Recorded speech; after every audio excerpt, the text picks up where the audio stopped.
ọmọ Yorùbá àwọn àgbààgbà Fúlàní wọ́n tún ti gbé ìgbésẹ̀ kan tó ní agbára báyìí. Kódà ìgbésẹ̀ tá à ń sọ yìí tábàwò lọ wò bọ̀ ìgbésẹ̀ yìí ló máa pín Nàìjíríà, torí pé wọn ò ní gbà ní kíkún, àwa gan ò sì ní gbà láàbọ̀. Bẹ́ẹ̀ ni wọn ò ní mú lábọ̀, àwa gan ò dé ní gbà lábọ̀. A kì í ṣe wèrè náà.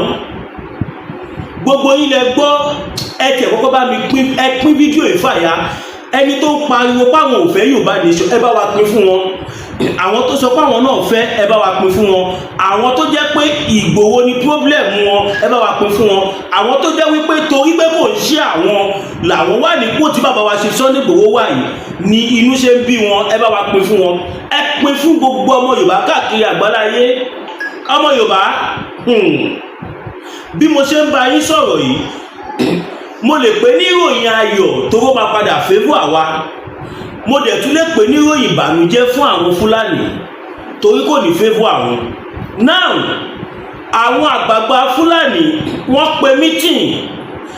gbogbo wa la mọ̀ pé wọ́n pe meeting kan ní about a week ago. Wọ́n tún wá pe meeting wọ́n pè yìí nísìn. A gbọ́ pé wọ́n ní káwọn ọmọ wọn kó máa dá wàhálà lẹ̀. Ara wàhálà tí wọ́n ní kó máa dá sílẹ̀ sáwọn ọmọ Yorùbá lọ́rùn lára ẹ̀mí tẹ́rí lóńdó. Ẹ gbọ́ Oǹdó nìkọ́kọ́ ni irú ẹ̀ ti máa ṣẹlẹ̀. Wọ́n máa wá any means tí wàhálà fi máa ṣẹlẹ̀, torí pé wọ́n nígbàgbọ́ wípé bóyá àwọn ní nǹkan ọjà ogun tó láti fi kojú àwọn ọmọ Yorùbá.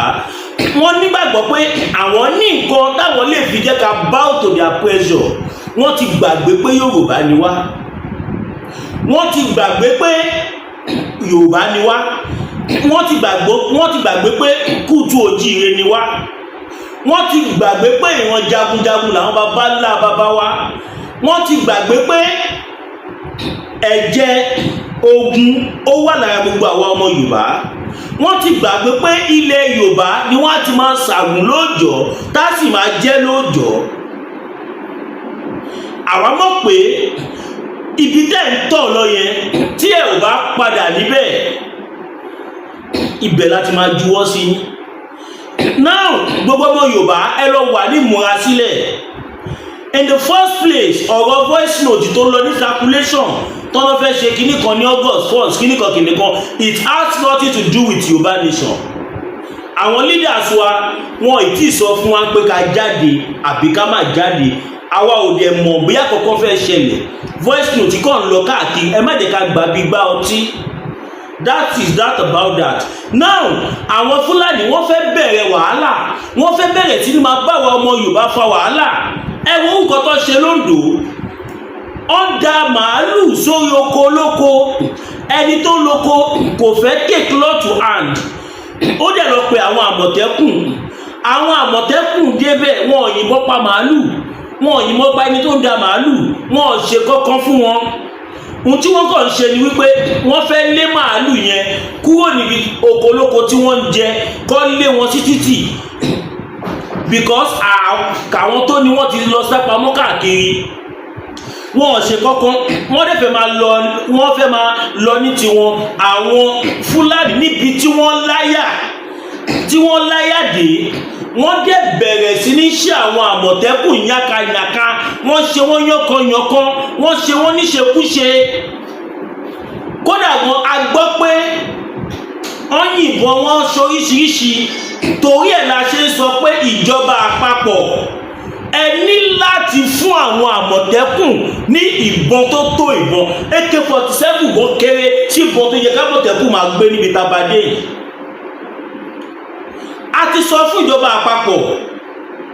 torí Nàìjíríà ò tí pín. Ẹni tí tá bá fẹ́ ṣe ìjọba àpapọ̀ náà làwọn máa dárúkọ. Ó jẹ́ tá bá pín tá bá gba Yorùbá nation ká tó lè sọ pé a fẹ́ pe ìjọba tiwa. Àwa ò tí kúrò lábẹ́ Nàìjíríà but a fẹ́ kúrò lábẹ́ Nàìjíríà. Àwọn tó ń sọ fún yín pé Nàìjíríà nígbà wọn ti kúrò lábẹ́ Nàìjíríà pé òmìnira 2020 ẹ lọ yẹ ọpọlọ wọn wò, ọ̀n fọṣọ́nù ọpọlọ wọn. Now a sọ fún bàbá Bọ́lá Ahmed Tinubu ẹ̀kọ́ tó dá fáwọn Àmọ̀tẹ́kùn, ẹ̀kọ́ tó dá fáwọn Àgbẹ̀kọ̀yà torí wọ́n pé kò ṣe wà àwọn Àgbẹ̀kọ̀yà tí wọ́n jáde ní àná àbíjẹta tí ìyàwó èyí dára tó ń play fídíò wọn kò ṣe wà àwọn yẹn o, ebi ló pa àwọn yẹn. Tẹ́ bá wò wọ́n dáadáa ẹ rí pé bí ń pa wọ́n, àwọn yẹn ò sí nínú Àmọ̀tẹ́kùn tá à ń sọ. Àwọn Àgbẹ̀kọ̀yà original, Àgbẹ̀kọ̀yà áhùn tí wọ́n wà fún ọmọ Yorùbá tí ó ń ṣàwọn Àgbẹ̀kọ̀yà tí wọ́n ń ju gúgúrú sí tọ́rọ. Tẹ́ bá lọ wo bọ̀bọ̀ Àgbẹ̀kọ̀yà tó ń sọ̀rọ̀ yìí nígbà tí mo lọ sórí TikTok yẹn tí mo wo gbogbo fídíò ẹ̀ délẹ̀, mo wá rí pé ebi ló ń pa tó ń jáde tó wọ́n rún ẹ jáde kó ṣiṣẹ́ ìgẹ́sì èèyàn o tún jẹ́ orúkọ ẹ tí ẹni yẹn ń jẹ́ ṣé orí pórí ẹ̀ ò pé. Àwọn tí wọ́n ń tí ẹ̀ fẹ́ bá yìí wọ́n fẹ́ bá tiẹ̀ jẹ́ nì tí wọ́n ti bàjẹ́ ọwọ́ awọ́ ẹni kúra, torí ẹni tí tiẹ̀ ò bá bàjẹ́ kò ní máa gbógun ti bàbá wa olóyè Sunday Adéníyì Adéyẹmọ Ìgbòho òòṣà ó bàbá dámì ẹkùn ọkọ Fúlàní àjànàkú kọjá mo rí nǹkan fìrí tabarérin ká ní arérin ẹmú ẹkì ẹran bí òrè kọ. Ìgbòho yàtọ̀, Ọlọ́run dìdí dá bàbá yẹn yàtọ̀. Yes, èèyàn tó ń ránṣẹ́ jáde tí wọ́n gùn ò lè jorúkọ ẹ̀ tó jorúkọ ẹni tí wọ́n ní kó wá lọ takò ló tún jẹ́. Àbẹ́ ẹ̀ tí gbọ́ fídíò yẹn ìgbọ́ ẹ jẹ́ kí sáré play ẹ̀ fún yín. Mo rẹ́rìn kódà mo rẹ́rìn mo fẹ́ tákìtì nígbà tí mo gbọ́ fídíò yẹn. Now kí n tó play fídíò yìí ẹ má gbàgbé ẹ̀yin ènìyàn wa ẹ lọ dira ẹ lọ dira dùgbẹ̀dùgbẹ̀ tó mí lókè tó bá ilé já pẹ́rẹ́ àtàbónílé àtàbólóde à ń sọ fún yín nísìnyí ẹ lọ dira. Ẹ̀yin èèyàn wa tẹ́lẹ̀ wà nílẹ̀ Haúsá ẹ tètè máa kúrò torí pé àwọn Fúlàní wọ́n plan nǹkan tí ò dá fáwọn ọmọ Yorùbá. Èmi kọ́ lẹni àkọ́kọ́ tó máa kọ́kọ́ sọ, ọ̀pọ̀lọpọ̀ àwọn èèyàn ti sọ nínú àwọn tí a jọ ń sọ̀rọ̀ lórí afẹ́fẹ́. Àwọn Fúlàní wọ́n plan bí wọ́n ṣe máa sink ilẹ̀ Yorùbá. Yes, gbogbo àwọn nǹkan tẹ́rí tí wọ́n sì ń ṣe lọ́tún lósì ọ̀tún yẹn wọ́n ń gbé wa yẹ̀wò ni wọ́n dẹ̀ ti rí ní ìrí pé ilẹ̀ Yorùbá fúyẹ́. Ọmọ pàwà Yorùbá tí Yorùbá sún wa kò gírí àkínjà nǹkan yẹn ò dẹ̀ dá. Ó wà ní nǹkan tó ń pa wá lára ilẹ̀ Yorùbá tó jẹ́ wípé tí wọ́n bá ti sún wa dé ara ògiri àkínjà bí Ọlọ́run ṣe dá àwa Yorùbá nìyẹn. Now àwọn àgbà Fúlàní wọ́n ti sọ fún gbogbo àwọn ọmọ wọn kó bẹ̀rẹ̀ sí ní ṣe wá ṣekúṣe. Ẹ wo ohun tó ṣẹlẹ̀ ní Ondo State tí àwọn àgbààgbà ilẹ̀ Yorùbá kọ̀ọ̀kan tó ń pe wọn ní Yorùbá elders. Ẹ̀yin tẹ́lẹ̀ tó lé yín tí ẹ fẹ́ máa tó lẹ̀ Yorùbá ṣé tí tó lé yín ṣé ẹ tí ráyè àwọn ọmọ yín tó community tẹ́ ń gbé ṣé tí ìrì tó tẹ́ ń pera yín ní Yorùbá elders. We don't recognize you people. Mo sọ ẹ máa kọ sí comment section ẹ jẹ́ kí gbogbo àgbáyé mọ̀ pé we don't know anybody, a ò mọ anybody lẹ́yìn bàbá wa Professor Banji Akintoye, Chief Sunday Igboho àti gbogbo àwọn tí wọ́n jọ ń ṣe àwọn tá a mọ̀ nìyẹn. Any other Yorùbá elders tó bá ti lè pawọ́ pọ̀ kájọ kúrò lóko ẹrú is not our leader. Ẹ lọ wo ìtumọ̀ leadership. You work for leadership. You don't demand for leadership. You earn it. Ẹ̀yin tẹ́ ń pe ayé ní Yorùbá Council of Elders yìí mélòó nínú yín ló ní characteristic leader? Kàmá ìtí wà sọ pé elder. Èèyàn mélòó lẹ ti brought up as an elder? Àwọn mélòó ẹ ti fi good characteristic of leader tí ti fi brought up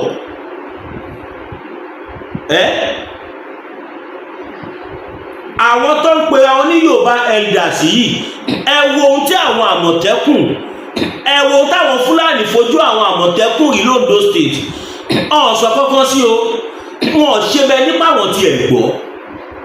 wọn sọ anything pín lásán wọn sọ àwa tí à ń campaign fún freedom Yorùbá àwa náà la jáde tá wá pariwo ẹ̀ síta káwọn kọ̀ọ̀kan náà tó tún wá máa sọ jáde ẹ̀yin tẹ̀ pé ẹ ní Yorùbá elders ẹ máa lanúlẹ̀ bí ajá ìyá mi ló pa mà ní ẹ lanúlẹ̀ ẹ rí kankan ṣe sí now kí n tó bọ́ sí ibi tí mo ti fẹ́ play fídíò tó wà lọ́wọ́ mi fún yín ẹ jẹ́ ká lọ dira ẹ jẹ́ pé náà bàbá wa Máyégún òun yìí.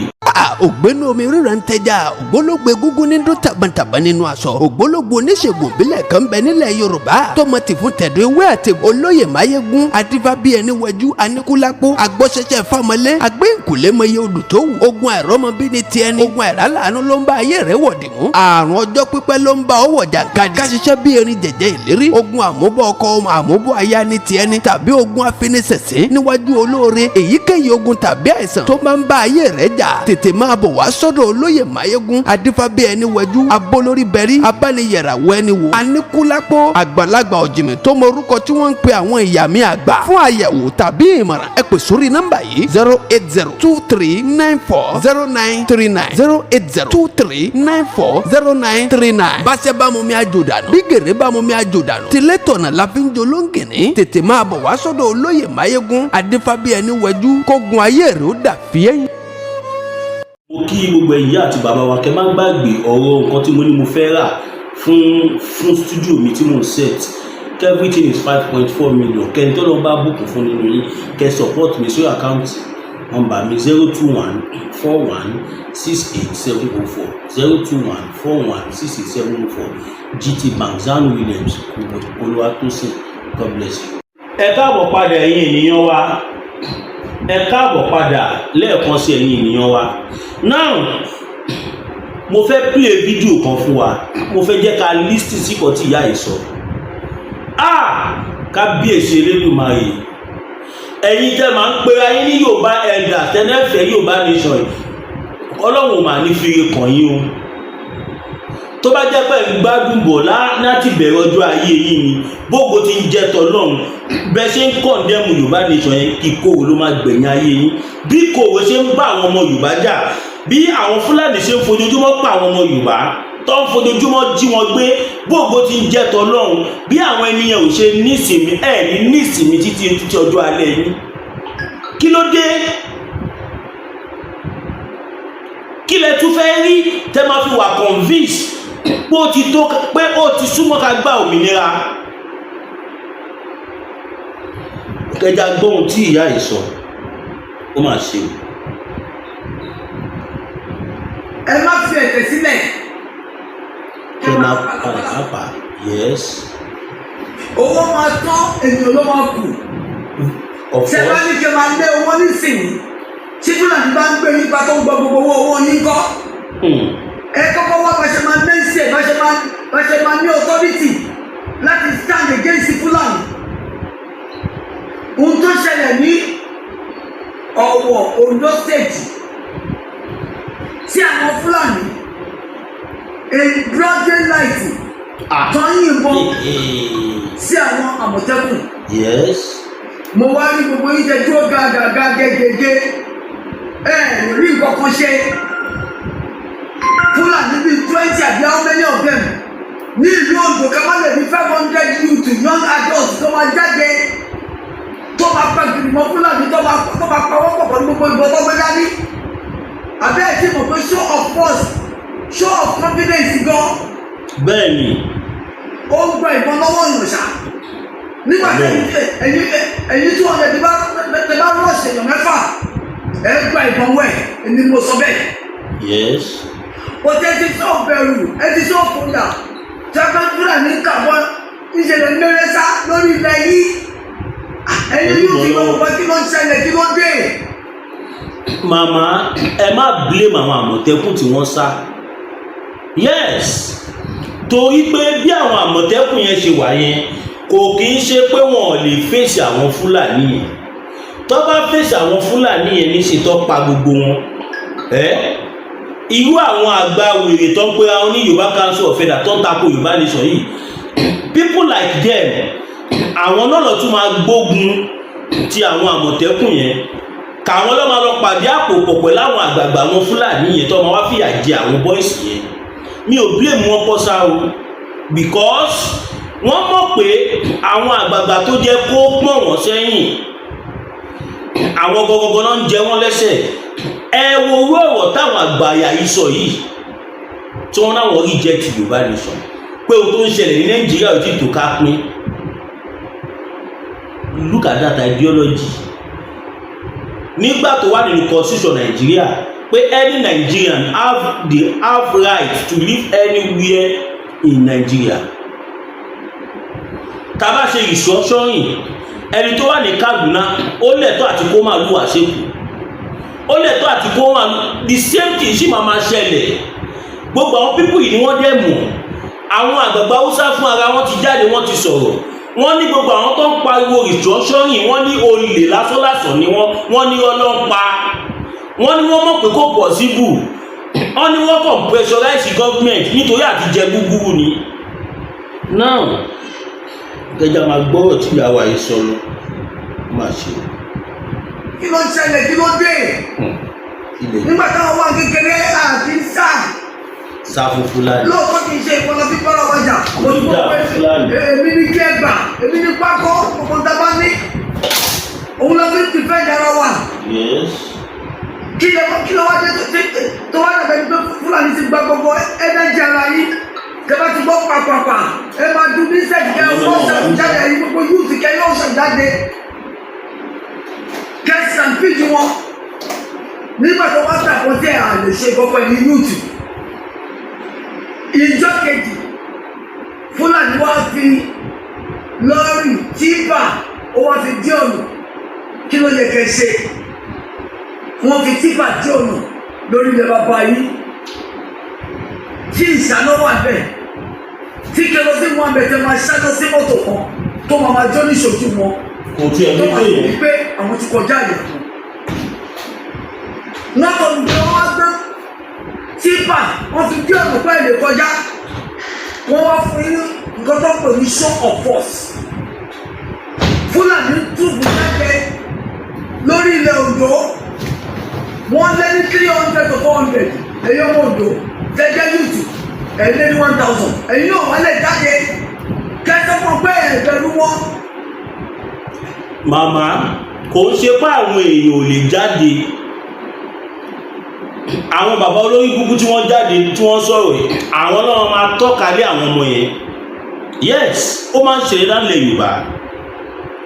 wọ́n á bẹ̀rẹ̀ sí ní tọ́ka ṣé Fúlàní lè mú Yorùbá ni káàtì kọ́kọ́ ti bì ṣáná kíyèsí oògùn ṣáàrùn Fúlàní lè mú wa ni tàbá dálẹ̀ tàbá túnṣà ta ló ń jẹ́ Fúlàní ta ló ń jẹ́ Fúlàní wọn tó bẹ́ẹ̀ àwọn olórí burúkú tó ń tì wọ́n lẹ́yìn àwọn gangan ni agbára tí Fúlàní ní Fúlàní ní tẹ́bá gbáyọ̀ létí lẹ́gbẹ̀ẹ́ afẹ́ ìwọlẹ̀ ṣe láwọn Fúlàní tẹ́ ń wò yẹn wọ́n ya ọ̀lẹ́bí ìbọn ni Fúlàní gbẹ́kẹ̀lé torí ẹ̀làwà ti sọ fún yín pé ẹ lọ dira ọmọ Yorùbá ẹ lọ dira Ọlọ́run ní ká má protect ara wa ẹ má jẹ́ kó fẹ́ẹ̀sì kankan fi di yín lójú ọ̀pọ̀lọpọ̀ àwọn èèyàn wa tó ń kú anyhow yìí ẹ̀sìn ló ń pa wọ́n ignorant àfà àti pásítọ̀ àmà kó security bí 1000 yìí bí 500 yìí kí wọ́n tó lówó security kó wá gbọ́dọ̀ já ewé àtegbò níbi tábádé yìí ẹ lọ dira tí ẹnìkan bá sọ fún yín pé ogun ò ní ṣẹlẹ̀ yọ Ọlọ́run pa fún yín àwa ò bí Ọlọ́run kó ogun ṣẹlẹ̀ torí pé a ò fẹ́ ogun la ṣe ń pè fún self determination but àwọn Fúlàní tẹ̀ ń wo tẹ́ bá wo handwriting wọn tẹ́ bá wo body language wọn ẹ máa rí pé wọ́n sọ fún wa páwọn múra fógun ẹ̀yin èèyàn wa tẹ́ wà nílẹ̀ Haúsá ẹ̀yin ni màá rọ̀ ẹ gbọ́ ẹ̀yin ni màá rọ̀ ẹ tètè kángára yín kẹ́ máa bọ̀ nílẹ̀ Yorùbá kò lè burú títí kẹ́ máa rí kọ́tẹ́ máa jẹ́ nílẹ̀ Yorùbá ilẹ̀ Haúsá tẹ̀ ń sá lọ àwọn sáwàlẹ̀ Yorùbá ni ẹ̀yin tí wọ́n ń sá lọ bẹ̀ ṣẹ̀rí kó dàbí ìgbà téèyàn bá fún ọwọ́ ara ẹ̀ tó bá fi ọ̀bẹ sọ́run ara ẹ̀ tó ń dún bura ẹ̀ ní torí tí wàhálà bá bẹ́lẹ̀ lẹ̀ Yorùbá ẹ̀yin tẹ̀ wà lẹ̀ Haúsá ni wọ́n kọ́kọ́ máa pa ẹ mọ̀ wọ́n for that you know the Fulanis ẹ mọ̀ wọ́n fún yẹn ẹ̀mí èèyàn ò jọ wọ́n lójú àwa ò lè rẹ́dí àti tàjẹ̀ sílẹ̀ ṣùgbọ́n any attack tó bá wá a máa defend ra wa we will defend ourselves from any attack that is it we are not ready to launch any but we will defend ourselves yes a máa dáàbò ra wa ẹ̀sìn wọ́n ti lo gbogbo ọ̀nà wọ́n rí pé àwọn ò dúró ọwọ́ gbé ọwọ́ ẹ̀sìn wọlé ó jẹ́ kí n play video kan fún yín bọ̀ tó yí pé mi tí ní standard gadget fóònù la fi rán rìkọ́ọ̀dù ẹ̀ wẹ́rẹ́wẹ́rẹ́ ẹ̀kẹ́ má gbàgbé mo sọ fẹ́ èèyàn wa mo ní ní laptop desktop mo ní lóríṣiríṣi àwọn studio equipment everything lọ bí i 5.4 million ìyẹn wọn bá kọ díẹ̀ kí tiẹ̀ máa rà díẹ̀ 5.4 million nìkan tí mo fẹ́ rà báyìí ẹ support mi account number mi ni 021 41 68 704 021 41 68 704 GT Bank Zan Williams Olúwatósìn ẹ má gbàgbé ẹ like ẹ share ẹ comment mi ìwà béèrè owó tí màá fi jẹun tàbí owó tí màá fi tọ́jú family iṣẹ́ tá à ń ṣe kó má bàa dúró ni irú àwọn èèyàn bí àwọn bàbá yìí wọn kọ ń bẹ ọlọ́gbé káwọn èèyàn ṣàánú wa kẹwo owó ọ̀rọ̀ tó jáde tí wọ́n wá sọ yìí nísìn tí somebody like me somebody like àwa tá à ń ṣe Yorùbá nation tá a bá jáde wá oppose ẹ̀ kò sẹ́ni media tó máa jáde wá sọ ìdí nìyẹn tẹ́ ṣe gbọ́dọ̀ support àwa tá à ń campaign for freedom gbogbo owó tí mò ń wá is 5.4 million kí n ṣe yọra fi ṣe studio ẹ̀ kékeré níwọ̀nba gbogbo àwọn nǹkan tá à ń lò yìí professional microphone wà ń bẹ kékeré drone wà ń bẹ camera tó máa fi record wà ń bẹ air condition wà ń bẹ generator wọn bá wà ń bẹ standard table fún studio wà ń bẹ even gum mi kọ mixer mu now ẹ jẹ́ kí n wá pè kíní fún wa kí o wá gbogbo kẹ́lì mọ̀ pé àwa Yorùbá àwọn tó yí wa ká ló ń ṣe wá náà ẹ wá gbọ́.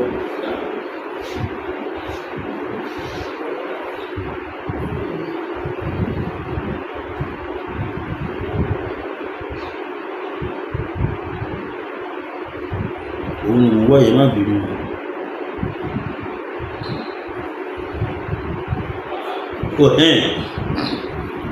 kódà pé òun lélẹ̀. ọ̀rọ̀ kan ló ti tú àwọn àṣírí ńlá ọ̀ ó sì jẹ́ pé láti ìgbà tí àwọn ajìjàgbara fún ìrìnà Yorùbá Yorùbá nation agitators tí wọ́n ti gbọ́ ọ̀rọ̀ yìí wọ́n ti ń fò fáyọ̀ o ipò ó ṣeé ṣe kí orílẹ̀-èdè kó sì padà túká láìpẹ́ láì jìnnà pẹ̀lú ọ̀rọ̀ tó lè jáde lẹ́nu ọgbọ́n alágbára ilẹ̀ Haúsá bẹ́ẹ̀ rántí pé láti ìgbà tí àwọn ọmọ Yorùbá àti àwọn Ìgbò tó ti ń jà fún òmìnira ìyá wọn àwọn tí wọ́n ní wọ́n ń fa òmìnira náà sẹ́yìn tí wọ́n jẹ́ kó ṣeé ṣe ní àwọn Haúsá àtàwọn Fúlàní nítorí tán ni wọ́n fẹ́ kó orílẹ̀-èdè túká tí wọ́n sì gbogbo nǹkan làwọn alágbára Fúlàní àti Haúsá náà lọ́ fi máa ń gbogbo ti àwọn tó ń jà fún òmìnira Yorùbá tàbí ti ilẹ̀ Ìgbò ṣá o níṣe ni ọ̀rọ̀ náà tó yàtọ̀ ní ọjọ́ àbámẹ́ta ní ọjọ́ sátidé kì í ṣe ọjọ́ kẹfà nínú oṣù keje tá a ṣẹ̀ṣẹ̀ wọ̀nyí nígbà tí agbẹnusọ ẹgbẹ́ àwọn àgbà ilẹ̀ Haúsá àwọn ẹgbẹ́ tó lẹ́nu jù ní Haúsá àríwá consultative forum Malam Murtala Aliyu tó máa sọ àrọ tó tú àṣírí là èyí tó ń dùn mọ́ àwọn tó fẹ́ kí orílẹ̀-èdè túkà nígbà tí bàbá náà tó ń bá ìwé ìròyìn Daily Trust ń bá wọn sọ̀rọ̀ tí wọ́n fọ̀rọ̀ wá lẹ́nu wò ló máa jẹ́ kó di mímọ̀ o wípé wò ó dà nígbà níyì a nílò láti ṣe ìpàdé àpérò kan èyí tí olóyìnbó ń pè ní referendum ó ló yẹ kí Yorùbá Haúsá àti Ìgbò jókòó papọ̀ ká wá bí ara wa lérè pé gbọ́ ṣé ká sì máa tẹ̀síwájú nínú ìgbéyàwó tipátipá táwọn òbíyìnbó ṣe fún wa yìí tàbí kó ń kálukú túká kó ń kálukú lọ dá orílẹ̀-èdè sílẹ̀ ó ní gbogbo àtúntò táwọn kan pariwo ń sè ipe àtúntò ní ẹjẹ́ kátó ẹ má jà túkà ó ní irọ́ òfò ọjọ́ kejì ọjà mi ó lásìkò tó. ṣùgbọ́n gbọ́ máa yẹn sọ pé irọ́ òfò ọjọ́ kejì ọjà ní gbogbo àwọn tó ń pariwo ṣọ́ṣọ́ yìí pa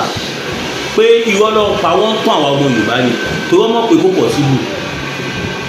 Gbogbo ìyá láti ìsàlẹ̀ kọ́kọ́ jókòó pọ̀ fún wa bèrè àwọn ìtúntò referendum ìpèsè ó sì wà láti jọ máa gbé papọ̀ bí orílẹ̀-èdè kan náà ó nígbà tí a bá wá fẹ́ lọ́kọ̀ wípé a ti fẹ́ ká máa tẹ̀síwájú gẹ́gẹ́ bí orílẹ̀-èdè kan náà ó nígbà náà làwọn àbíṣẹ́ máa sọ̀rọ̀ àtúntò pé báwo la ti fẹ́ ṣe ó ní ṣùgbọ́n láì kọ́kọ́ jókòó pọ̀ ká béèrè lọ́wọ́ ara wa ó láwọn tó ń sọ̀rọ̀ àtúntò ni wọ́n ń tẹ́lá wọn ni ó ní nítorí pé bí àwọn èèyàn tí wọn fẹ́ kí Nàìjíríà wà lójú kan tí wọ́n bá pọ̀ ju àwọn tí àwọn fẹ́ kó wà lójú kan lọ ó lajẹ pààlà ń ṣeré ní pẹ́ẹ́kì. ẹ má jẹ́ pílẹ̀ jù báyìí lọ so that kò ní gùn jù ẹ ti rí pé kan tí mò ń sọ kò ń ṣe àyè sọ ọ̀rọ̀ àwọn ọba Fúlàní sọ pé kí gbogbo wa jókòó round table ká decide pé tó bá bọ́ sí gbogbo ká ṣe referendum ṣé kí Nàìjíríà tẹ̀síwájú ni àbí ká pín táwa dẹ̀ mọ̀ pé a máa pín ni àwọn àgbààgbà yìí náà mọ̀ pé tó bá ṣe round table meeting yẹn a máa pín ni wọ́n wá kó bírí kótó wọ́n kó bírí kótó wọ́n wá fẹ́ gbàbọ̀dé fún wọn Yorùbá Ọlọ́run á disappoint ti gbogbo yín fún ẹ̀yin tẹ́ bá ní ìpolówó ọjà tẹ́ fẹ́ gbé fún wa tàbí ẹni kọ̀ọ̀kan tẹ́ fẹ́ fi tó wa létí bóyá ó ní kọ̀ọ̀kan tẹ́ gbọ́ nínú program tá a ṣe tẹ́ fẹ́ correct wa ọ̀ tẹ́ fẹ́ fi kún àbí àyọkù tàbí fẹ́ yẹ ká ṣe anything tí gbogbo wọn Yorùbá máa gbọ́ tí ò tako nǹkan tí mò ń ṣe ẹ pè mí sórí +229 5774 7970 +229 5774 7970 WhatsApp call àti WhatsApp message only ẹ bá pè direct kò ní lọ torí mi ìsìn ní Kotonu mọ́ mo ti wà Nàìjíríà so ẹ support mi ojú agbéwà kò ní gbé ọ̀dàlẹ̀ now ẹ má gbàgbé láti like share kẹ comment kẹ subscribe sí YouTube channel wa kẹdẹ má gbàgbé láti fún wa ní support torí iṣẹ́ ti bẹ̀rẹ̀ báyìí gájẹ́ẹ̀tì ló ń dọ́ọ̀lù mi àìmọye àwọn nǹkan tó yẹ ká máa gbé síta bọ́ ẹ mọ̀ pé studio a nídìí láti kí irú iṣẹ́ tí mò ń ṣe mi gbọ́dọ̀ máa ṣe kí máa gbélé téèyàn wà lẹ́gbẹ̀ẹ́ mi kìyàn máa ṣe níbi tó jẹ́ pé kí òkúwọ́ nìkan ló máa dá wà bẹ́ẹ̀ kò ní sí disturbance kò dẹ̀ ní sí pé nìkan fetí kọ̀ọ̀kan tó ń sọ tó ń fà kó bá àbí kọ̀ọ̀kan fún ẹ mi ò lè fi gbẹnu sọ̀rọ̀ ẹ support mi nígbà tí mo ṣe rough calculation fún at least 50% kan tí mo ṣe need tó yẹ pé tí n bá sì rí 50% yẹn iṣẹ́ á máa lọ kò ní dúró 5.4 million ọmọ Yorùbá kan ṣoṣo wà tí ó lè ṣe mo fi Ọlọ́run búra kẹ̀yìn aláàánú ẹ wá mi rí ẹ bá mi pín fídíò yìí káàkiri ẹ mẹ́tẹ́ máa tó máa wo fídíò yìí tó máa ṣàánú mi ẹ mẹ́tẹ́ tó máa wo fídíò yìí tó máa ní wo jẹ́ ká ṣì bí a ṣe rẹ́ nìkan tó fún mi ní chẹ́ńjì kan níbi àbíjẹrin ìyàwó kan láti UK kọ́ fún mi ní owó níbi àbíjẹrin ìyàwó kan náà láti US ìyàwó kan náà from UK níjẹrin òkọ́ fún mi ní owó kan tí wọ́n lè ní kí n má dárúkọ àwọn àìmọye ọmọ Yorùbá tó kó lè ṣe jù bẹ́ẹ̀ lọ máa fi gba 10 million yìí máa fi gba 20 million yìí ó tó bẹ́ẹ̀ ó jù bẹ́ẹ̀ lọ torí a ò fẹ́ jẹ̀jẹ̀kújẹ àìmọye àwọn tí wọ́n ń ṣẹ́jú sí wa tó ń náwó tó ń ṣe gbogbo ẹ̀ tó jẹ́ pé atakú pé sẹ̀ ó bè kí máa mu gàrí ju kí wá gba jọ̀lọ́fù àìsí tẹ́fẹ́ fún mi yìí lọ torí jọ̀lọ́fù àìsí tẹ́fẹ́ fún mi yìí ó máa lẹ́yìn kẹjọ́ ọ̀rọ̀ máa mu gàrí mi tó bá yá tọ́lọ́ bá gbàdúrà mi máa bẹ̀rẹ̀ sí ní jẹ jọ̀lọ́fù àìsí. Once again, my name is Williams Olúwatósìn ọmọ Ògúnbíyì aka mass bearer for the bad leaders aka mass gloria for the good leaders aka alógún màṣíkà odò àgbéwà kò ní bí ọ̀dàlẹ̀ I love you all.